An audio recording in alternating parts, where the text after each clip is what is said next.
Davanagere sir MU ಕಾಲೇಜಿನ ಏನು ವಿದ್ಯಾರ್ಥಿ ಇವತ್ತು ರಾಜ್ಯದ ಗಮನ ಸೆಳೆದಿರ್ತಕ್ಕಂಥದ್ದು ಮೂರ್ನಾಲ್ಕು ವಿಭಾಗಗಳಿಗೆ ರಾಜ್ಯಕ್ಕೆ 2ನೇ ರ್ಯಾಂಕ್ ಅನ್ನು ಬಂದಿರತಕ್ಕಂಥದ್ದು. ವಿಶೇಷವಾಗಿ ವೆಟರ್ನರಿ ಸೇರಿದಂತೆ ಕೆಲವು ವಿಭಾಗಗಳಿಗೆ ರಾಜ್ಯಕ್ಕೆ 2ನೇ ರ್ಯಾಂಕ್ ಬಂದು ಗಮನವನ್ನು ಸೆಳೆದಿರ್ತಕ್ಕಂಥದ್ದು. CET ಪರೀಕ್ಷೆಯಲ್ಲಿ ಈ ರೀತಿಯಾದಂಥ ಹಲವಾರು ರ್ಯಾಂಕ್ಗಳು ಬಂದು ಆದರೆ ಈ ರೀತಿಯಾದಂಥ ರಾಜ್ಯಕ್ಕೆ 2ನೇ ರ್ಯಾಂಕ್ ಬಂದಿದೆ ಮೊದಲ ಅಂತ ಕಾಣ್ತದೆ.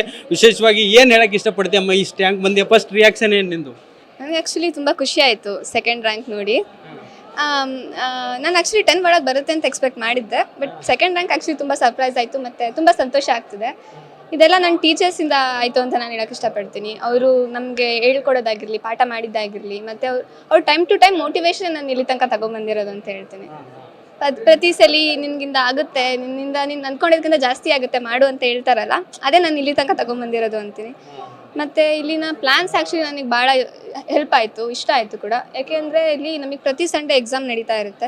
ಪ್ರತಿ ಸಂಡೇ ಎಕ್ಸಾಮ್ ನಡೆಯೋದ್ರಿಂದ ಆ ವಾರದ ಸಿಲೆಬಸ್ ಎಲ್ಲ ನೀಟಾಗಿ ಕಂಪ್ಲೀಟ್ ಮಾಡ್ತಾಯಿದ್ವಿ. ಎಲ್ಲ ಕಾನ್ಸೆಪ್ಟ್ಸ್ ಎಲ್ಲ ಒಂದ್ಸಲ ಗ್ರಿಪ್ ಬರ್ತಾಯಿತ್ತು. ಮಂತ್ಲಿ ಟೆಸ್ಟ್ ಎಲ್ಲ ಮಾಡ್ತಾಯಿದ್ರು. ಸಿಲೆಬಸ್ ಬೇಗ ಕಂಪ್ಲೀಟ್ ಮಾಡಿ ನಮಗೆ ಇದು ಎಕ್ಸಾಮ್ಸ್ಗಳಿಗೆ ಅಂತ ಸಿಲೆಬಸ್ ಬೇಗ ಕಂಪ್ಲೀಟ್ ಮಾಡಿ ಭಾಳ ಟೆಸ್ಟ್ಗಳನ್ನ ಅಟೆಂಡ್ ಮಾಡಿಸಿದ್ದಾರೆ.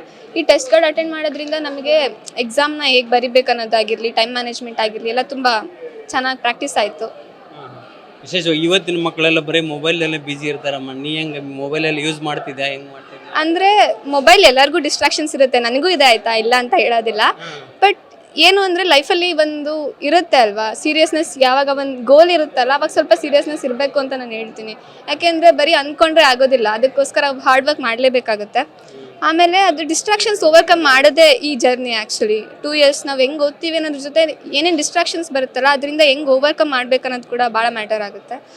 ಫೋನ್ ಡಿಸ್ಟ್ರಾಕ್ಷನ್ಸ್ ಇರುತ್ತೆ, ಬಟ್ ನಾವು ಸ್ಟೂಡೆಂಟ್ಸ್ ಆಗಿ ನಮ್ಮ ಒಂದೇ ಕರ್ತವ್ಯ ಏನು ಅಂದರೆ ಚೆನ್ನಾಗಿ ಓದಿ ಒಂದು ಒಳ್ಳೆ ರ್ಯಾಂಕ್ ತೆಗೆದು ಒಂದು ಒಳ್ಳೆ ಕಡೆ ಕಾಲೇಜಿಗೆ ಹೋಗ್ಬೇಕಾಗಿರೋದು. ಸೊ ಸ್ಟೂಡೆಂಟಾಗಿ ನಮ್ಮ ಕರ್ತವ್ಯ ಮಾಡ್ಬೇಕನ್ನೋದು ನಾನು ಹೇಳ್ತೀನಿ. ಏನು ಅಲ್ಟಿಮೇಟ್ ಏನು ಮಾಡ್ಬೇಕಂದಿದೆ ನಾನು ಮೆಡಿಕಲ್ ಮಾಡೋಣ ಅಂತಿದ್ದೀನಿ, ನೀಟ್ ಎಕ್ಸಾಮ್. ನೀಟ್ ಮೇಲೆ ಕಾನ್ಸಂಟ್ರೇಷನ್ ಅದ. ಏನು ಹೇಳಕ್ಕೆ ಇಷ್ಟಪಡ್ತೀವಿ ಸ್ಟೂಡೆಂಟ್ಗಳಿಗೆ, ನಿನ್ನ ವಯಸ್ಸಿಗೆ ಬರೋ ಸ್ಟೂಡೆಂಟ್ಗಳಿಗೆ? ನಾನು ಹೇಳೋದೇನೆಂದರೆ ಪ್ರತಿದಿನ ಓದಬೇಕಾಗುತ್ತೆ. ಆಮೇಲೆ ಸ್ಟಾರ್ಟಿಂಗ್ ಈಗ ಭಾಳ ಓದಿಲ್ಲ ಅಂದರೆ ಸ್ಟಾರ್ಟಿಂಗ್ ಕೆಲವು ಸಲ ಓದೋದು ಕಷ್ಟ ಆಗುತ್ತೆ, ಬಟ್ ನಾವು ಯಾವತ್ತೂ ಗಿವ್ ಅಪ್ ಮಾಡಬಾರ್ದು ಅಷ್ಟೇ. ಪ್ರತಿದಿನ ಓದಬೇಕು. ಕೆಲವು ಸಲ ಮಾರ್ಕ್ಸ್ ಕಮ್ಮಿ ಆಯಿತು ಅಂತಲೇ ಯಾವಾಗಲೂ ಬಿಡಬಾರ್ದು.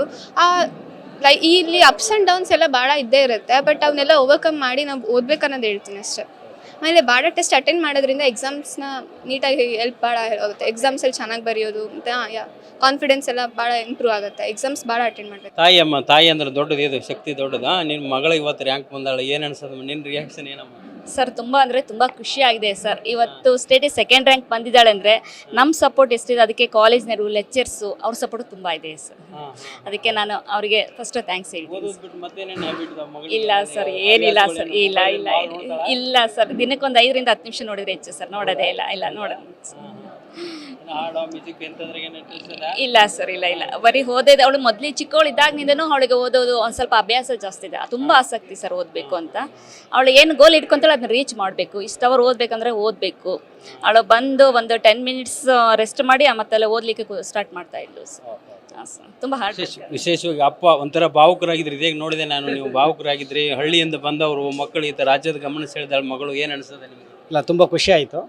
ಅವಳ ಪರಿಶ್ರಮ ಇವತ್ತು ಫಲ ನೀಡಿದೆ. ನೆಕ್ಸ್ಟ್ ನೀಟ್ ಇದೆ. ನೀಟಿಗೂ ಇದೇ ಪರಿಶ್ರಮ ಪಟ್ಟು ಒಳ್ಳೆಯ ರ್ಯಾಂಕನ್ನು ತಂದುಬಿಟ್ಟು ಕಾಲೇಜಿಗೆ, ನಮಗೆ ಎಲ್ಲರಿಗೂ ಒಂದು ಗೌರವ ತಂದು ಕೊಡಲಿ ಅಂತ ಬಯಸ್ತಾ ಇದ್ದೀನಿ ಸರ್. ಆಫೀಸರ್. ಹೌದು ಮಗಳು ಬಂದಿದ್ದಾಳೆ, ಅದೇ ತುಂಬ ಖುಷಿ ನನಗೆ. ಮೆಡಿಕಲ್ ಮಾಡಿಸ್ ಅವಳ ಆಸೆ, ಅದು ಅವಳ ಆಸೆನ ನಾನು ಈಡೇರಿಸ್ತೀನಿ. ವಿಶೇಷವಾಗಿ ಶ್ರೀಧರ್ ಅವರು ಏನು ಸರ್ ME ಕಾಲೇಜ್, ಅವರು ಕೂಡ ಮೊದಲು ಲೆಕ್ಚರ್ ಆಗಿದ್ದವರು. ಅವರೇ ಒಂದು 4 ಜನ ತಂಡ ಕಟ್ಟಿಕೊಂಡು ದೊಡ್ಡ ಕಾಲೇಜನ್ನು ಕಟ್ಟಿ ಇವತ್ತು ರಾಜ್ಯದಲ್ಲಿ ಗಮನ ಸೆಳೆಯುವಂಥ ಸಂಸ್ಥೆಯನ್ನು ಮಾಡಿದ್ದಾರೆ. ಏನು ಅನಿಸ್ತದೆ ಸರ್ ME ಒಂದು ಟ್ರೇಡ್ ಮಾರ್ಕ್ ಆಗಿದೆ? ತುಂಬ ಸಂತೋಷ ಆಗ್ತಾ ಇದೆ ಸರ್. ಇದು ಸತತವಾಗಿ ಮೊದಲನೇ ದಿನದಿಂದ 2 ವರ್ಷ ಪರಿಶ್ರಮದ ಫಲ. ಇದು ನಮ್ಮ ಎಲ್ಲ ಸ್ಟಾಫ್ ಮೆಂಬರ್ಸು ವಿದ್ಯಾರ್ಥಿಗಳಿಗೆ ಮೊದಲನೇ ದಿವಸದಿಂದನೂ ಟ್ರೈನಿಂಗ್ ಕೊಡ್ತಾ ಇರ್ತಾರೆ. ಹಾಗಾಗಿ ಅದರ ಪರಿಶ್ರಮದ ಫಲ ಈ ಸೆಕೆಂಡ್ ರ್ಯಾಂಕ್ ಬಂದಿದೆ. ತುಂಬ ಹೆಮ್ಮೆ, ಸಂತೋಷ ಆಗ್ತಾಯಿದೆ ಸರ್. ಅಮೂಲ್ಯಗೆ ಮತ್ತು ಎಲ್ಲ ವಿದ್ಯಾರ್ಥಿಗಳಿಗೆ ನನ್ನ ಅಭಿನಂದನೆಗಳನ್ನು ನಾನು ಸಲ್ಲಿಸ್ತೀನಿ ಸರ್. ಖಂಡಿತವಾಗಿ ಸ್ಟೂಡೆಂಟ್ಸ್ ಜೊತೆಗೆ ಸ್ಟಡಿ ಅವರ್ಸಲ್ಲೂ ಟೀಚರ್ಸ್ ಇರ್ತಾರೆ. ಪ್ರತಿಯೊಬ್ಬ ಇಂಡಿವಿಜುವಲ್ ಸ್ಟೂಡೆಂಟಿಗೂ ಕೌನ್ಸಿಲಿಂಗ್ ಮಾಡ್ತಾರೆ. ಕಾನ್ಸಂಟ್ರೇಟ್ ಮಾಡಿ ಅವ್ರಿಗೆಲ್ಲರಿಗೂ ಯಾವುದರಲ್ಲಿ ಇಂಪ್ರೂವ್ ಆಗಬೇಕು, ಯಾವ ಥರ ಹೋಗ್ತಾ ಇದ್ದೀರಾ ಅಂತ ಅನ್ನುವಂತಹದನ್ನು ಆಗಿಂದಾಗಿ ತಿಳಿಸ್ತಾ ಇರ್ತಾರೆ. ಅದರ ಆ ಪರಿಶ್ರಮದ ಫಲ ಇವತ್ತಿನ ಒಳ್ಳೆಯ ರಿಸಲ್ಟ್ ಆಗ್ತಾ ಇದೆ ಸರ್. ಇನ್ನು ಬೆಣ್ಣೆನಗರಿ ದಾವಣಗೆರೆಯಲ್ಲೂ ಕೂಡ ಸಿಇಟಿಯಲ್ಲಿ ಸಾಧನೆಯನ್ನು ಮಾಡಿರುವಂತಹ ಯುವತಿ. ಸರ್ ಎಂ ವಿಶ್ವೇಶ್ವರಯ್ಯ ಕಾಲೇಜಿನಲ್ಲಿ ಅಮೂಲ್ಯ ಈ ಸಾಧನೆಯನ್ನು ಮಾಡಿರೋದು. ವೆಟರ್ನರಿ ಮತ್ತು BSc ನರ್ಸಿಂಗ್, ಯೋಗ, ನ್ಯಾಚುರೋಪತಿ, ಡಿ ಫಾರ್ಮಾ ವಿಭಾಗದಲ್ಲಿ 2ನೇ ರ್ಯಾಂಕ್ ಅನ್ನು ಗಳಿಸಿರೋದು ಅಮೂಲ್ಯ. ವಾಹ್! ದಾವಣಗೆರೆ ಸರಸ್ವತಿ ನಗರ ನಿವಾಸಿಯಾಗಿರೋದು ಅಮೂಲ್ಯ. ಶಿವಮೂರ್ತಿ ಮತ್ತು ಗಂಗಮ್ಮ ದಂಪತಿಯ ಪುತ್ರಿಯಾಗಿದ್ದಾರೆ. ವೆಟರ್ನರಿ ಆಫೀಸರ್ ಆಗಿರುವ ಅಮೂಲ್ಯ ತಂದೆ ಶಿವಮೂರ್ತಿ ಅವರು ಮೆಡಿಕಲ್ ಮಾಡುವ ಆಸೆಯನ್ನು ಈಗ ವಿದ್ಯಾರ್ಥಿನಿ ಹೊಂದಿದ್ದಾರೆ. ಯಾವ ರೀತಿಯಲ್ಲಿ ಇವರು ಕಲಿತಾರೆ, ಹೇಗೆ ಸಾಗುತ್ತೆ ಅನ್ನುವಂಥದ್ದನ್ನು ನೋಡಬೇಕು. ಒಟ್ಟು ಆರಂಭದಲ್ಲಿನೇ ಮಾರ್ಗದರ್ಶನ ಚೆನ್ನಾಗಿದೆ, ಒಳ್ಳೆಯ ಹೆಜ್ಜೆಯನ್ನು ಕೂಡ ಇಟ್ಟಿದ್ದಾರೆ. ಮಾತಾಡಿದ್ದಾರೆ, ನೋಡೋಣ.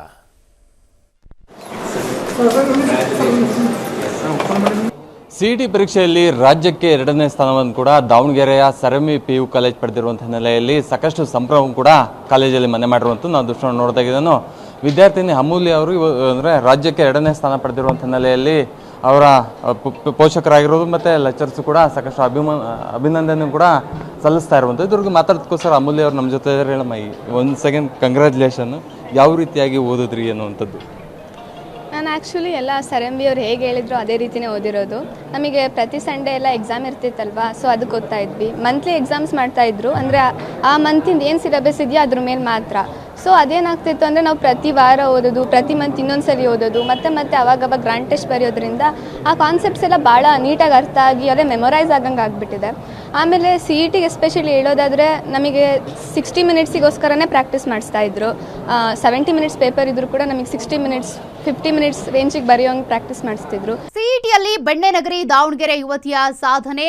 ಸರ್ ಎಂ ವಿಶ್ವೇಶ್ವರಯ್ಯ ಕಾಲೇಜಿನ ಅಮೂಲ್ಯ ಸಾಧನೆ ಮಾಡಿರೋದು. ವೆಟರ್ನರಿ, BSc ನರ್ಸಿಂಗ್, ಯೋಗ ಮತ್ತು ನ್ಯಾಚುರೋಪತಿಯಲ್ಲಿ 2ನೇ ರ್ಯಾಂಕ್ ಪಡೆದಿದ್ದಾಳೆ. ಡಿ ಫಾರ್ಮಾ ವಿಭಾಗದಲ್ಲಿ 2ನೇ ರ್ಯಾಂಕ್ ಪಡೆದಿರೋದು. ದಾವಣಗೆರೆಯ ಸರಸ್ವತಿ ನಗರ ನಿವಾಸಿ ಅಮೂಲ್ಯ ಶಿವಮೂರ್ತಿ ಗಂಗಮ್ಮ ದಂಪತಿಯ ಪುತ್ರಿಯಾಗಿದ್ದು, ವೆಟರ್ನರಿ ಆಫೀಸರ್ ಆಗಿರುವ ಅಮೂಲ್ಯ ತಂದೆ ಶಿವಮೂರ್ತಿ. ಅಮೂಲ್ಯಗೆ ಸರ್ MV ಎಜುಕೇಷನ್ ಅಕಾಡೆಮಿಯಿಂದ ಅಭಿನಂದಿಸಲಾಗಿದೆ. ನಮಗೆ ದೊರಕಿದೆ. They supported me throughout this journey and teachers in a extreme guidance, exam day tips ಎಲ್ಲ ತುಂಬಾ ಹೆಲ್ಪ್ ಆಯ್ತು ನನಗೆ. And even ನಮ್ಮ ಸರ್ ಎಂ ಅಲ್ಲಿ ಇರೋ structured plan, it was really helpful to cover syllabus, to memorize things, and ನಮಗೆ ಪ್ರತಿ Sunday test ಇರೋದ್ರಿಂದ it helped us a lot to understand the concepts and to have some grip in the concept. And ಮತ್ತೆ CETಗೋಸ್ಕರ ಕೂಡ ನಮಗೆ monthly ಎಲ್ಲ test ಇರ್ತಾ ಇತ್ತು, ಅದು ನಮಗೆ ಭಾಳ ಹೆಲ್ಪ್ ಆಯಿತು. ಆ್ಯಂಡ್ CETಯಲ್ಲಿ ಆ್ಯಕ್ಚುಲಿ ಟೈಮ್ ಆಗೋದಿಲ್ಲ ಫಿಸಿಕ್ಸ್ ಮತ್ತು ಕೆಮಿಸ್ಟ್ರಿ ಎಲ್ಲ ಸಾಲ್ವ್ ಮಾಡೋಕ್ಕೆ. ಅಂಥದ್ರಲ್ಲೂ ಕೂಡ ನಾವು ಹೇಗೆ ಟೈಮ್ ಮ್ಯಾನೇಜ್ ಮಾಡ್ಕೊಬೇಕು ಅನ್ನೋದೆಲ್ಲ ನಮಗೆ ಭಾಳ ನೀಟಾಗಿ ಎಕ್ಸ್ಪ್ಲೇನ್ ಮಾಡಿದ್ರು. ಈವನ್ ನಾವು ಪೇಪರ್ ಎಲ್ಲ 1 ಅವರ್ಗೋಸ್ಕರ ತುಂಬ ಪೇಪರ್ ಸಾಲ್ವ್ ಮಾಡಿದ್ವಿ ನಾವು, ಫಿಸಿಕ್ಸ್ ಎಲ್ಲ, ಕೆಮಿಸ್ಟ್ರಿ, ಬಯೋ ಎಲ್ಲ. So all thanks to my teachers. PUCಯಲ್ಲೂ 4th rank ಬಂದಿದೆ. 596 ಆಗಿದೆ. ಬಹು ನಿರೀಕ್ಷಿತ ಇತ್ತು. ಬಹಳ ವರ್ಷಗಳಿಂದ ಒಳ್ಳೆಯ ಸ್ಥಾನಗಳನ್ನು ತಗೊಳ್ತಾ ಇದ್ವಿ. ಅದರ 2nd ರ್ಯಾಂಕ್ ಫಸ್ಟ್ ಟೈಮ್ ಬಂದಿರೋದು ಕರ್ನಾಟಕ ಸ್ಟೇಟ್ಗೆ. ತುಂಬ ಪರಿಶ್ರಮ ಹಾಕಿ ನಮ್ಮ ಎಲ್ಲ ಲೆಕ್ಚರರ್ಸು ಮತ್ತು ಸ್ಟಾಫ್ ಮೆಂಬರ್ಸ್ ಕೆಲಸ ಮಾಡಿದ್ದಕ್ಕೆ ಉತ್ತಮವಾದಂತಹ ಫಲಿತಾಂಶ ನಮಗೆ ದೊರಕಿದೆ. ಈ ವಿದ್ಯಾರ್ಥಿನಿ ಮೂಲಕ ದೊರಕಿದೆ. ಮತ್ತು ಹಲವಾರು ವಿದ್ಯಾರ್ಥಿಗಳು ಉತ್ತಮ ಫಲಿತಾಂಶವನ್ನು ತಗೊಳ್ತಾ ಇದ್ದಾರೆ ಅಂತ ಹೇಳೋದಕ್ಕೆ ತುಂಬ ಸಂತೋಷ ಆಗುತ್ತೆ. ಸರ್ ಎಂ ಕಾಲೇಜ್ ವರ್ಷದಿಂದ ವರ್ಷಕ್ಕೆ ಒಳ್ಳೆ ರ್ಯಾಂಕಿಂಗ್ ಕೊಡ್ತಾರೆ. ನೀಟಲ್ಲಿ PUCಯಲ್ಲಿ ಆಗಿರ್ಬೋದು, ಏನು ಹೇಳಕ್ ಬಯಸ್ತೀರಿ? ಸರ್, ಇದೆಲ್ಲದನ್ನು ನಮ್ಮ ಎಲ್ಲ ಲೆಕ್ಚರರ್ಸ್ ಮತ್ತು ಸ್ಟಾಫ್ ಮೆಂಬರ್ಸ್ ಪರಿಶ್ರಮದ ಫಲ ಮತ್ತು ವಿದ್ಯಾರ್ಥಿಗಳ ಪರಿಶ್ರಮದ ಫಲ ಹಾಗೆ ಅಂತ ಹೇಳ್ತೀನಿ. ಕಳೆದ ವರ್ಷ 550 ಮೆಂಬರ್ಸ್ಗೆ ಮೆಡಿಕಲ್ ಸೀಟ್ ಸಿಕ್ಕಿತ್ತು ನಮ್ಮ ಒಂದೇ ಸಂಸ್ಥೆಯಿಂದ. ಅದೇ ರೀತಿ ಒಳ್ಳೆಯ ಫಲಿತಾಂಶ ಕೊಡಲಿಕ್ಕೆ ಎಲ್ಲರೂ ಒಂದಾಗಿ, ಒಂದು ಯೂನಿಟ್ ಆಗಿ, ಒಂದು ಗ್ರೂಪ್ ಆಗಿ ವರ್ಕ್ ಮಾಡ್ತಾ ಇರುವುದು ಈ ಒಂದು ಫಲಿತಾಂಶದ ಫಲ ಹಾಗೆ ಅಂತ ನಾನು ಅನ್ಕೊಳ್ತೀನಿ.